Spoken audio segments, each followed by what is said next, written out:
Parang fiesta ang naging pagdating ng grupo ng St. Gerard Construction Charity Foundation sa pangunguna ni Kuya Curly at Ate Sara at ang kanyang anak.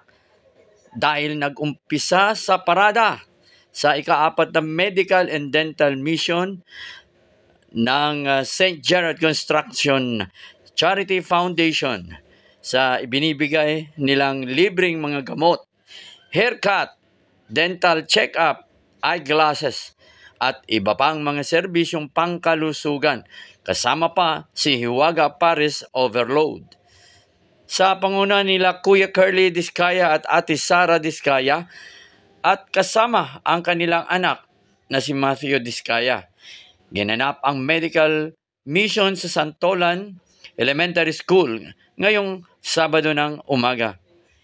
Hindi magiging posible at matagumpay ang kaganapang ito kung wala ang tulong ng barangay officials at barangay council ng Santolan at sa lahat ng buong pusong sumusuporta at nakiisa. Ayon pa kay Kuya Curly at Ate Sara Diskaya, libreng tuli ang isinama o bagong nilagay sa medical mission ng St. Gerard Construction Charity Foundation at tuloy-tuloy lang tayo sa pagbibigay ng serbisyong pangkalusugan sa buong Pasig City dahil ito ay ang prioridad para kay Kuya Curly at Ate Sara Diskaya.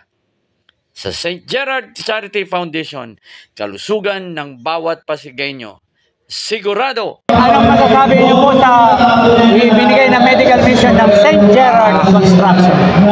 Maganda, lalo na yung sa massage. Maganda yung kinahawa ng katawan ko. Lalo na nung yung mga joint ng paa ko. Wow.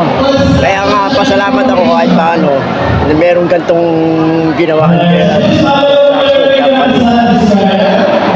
Ano masasabi niyo? Sobrang dami yung binibigay na hindi lang medical. Hindi lang medical, pati yung sa mata. Nagkaroon ako ng extra salamin na pampasa.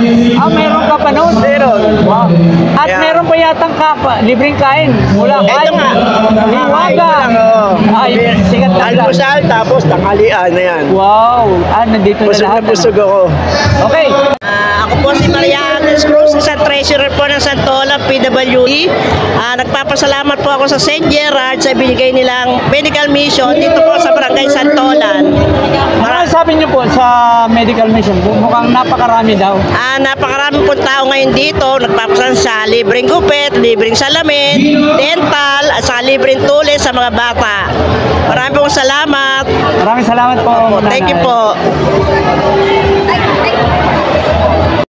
Parang hindi. Naku, Ate Sara, para tayo nasa ano nito, studio.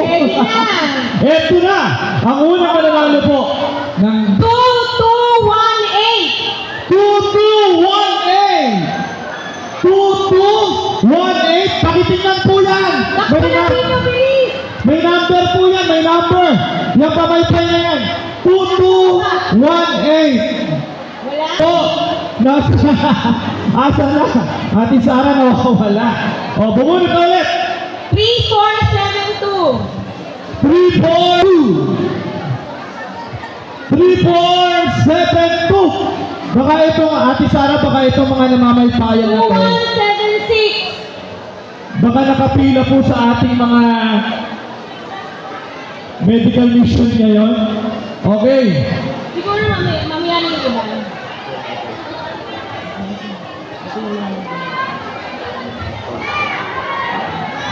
So mag-30. Asa na? Ay, Ma'am Sara, meron po. Nandito, ayan. Akyat po kayo dito. Ayan. From Ma'am's Aero, nakapink yan. Tama ba ako, Ma'am's Aero? Tama po. Ayan.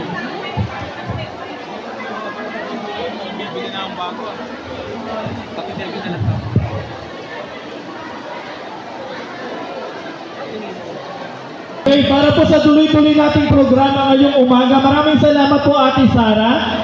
Ayan.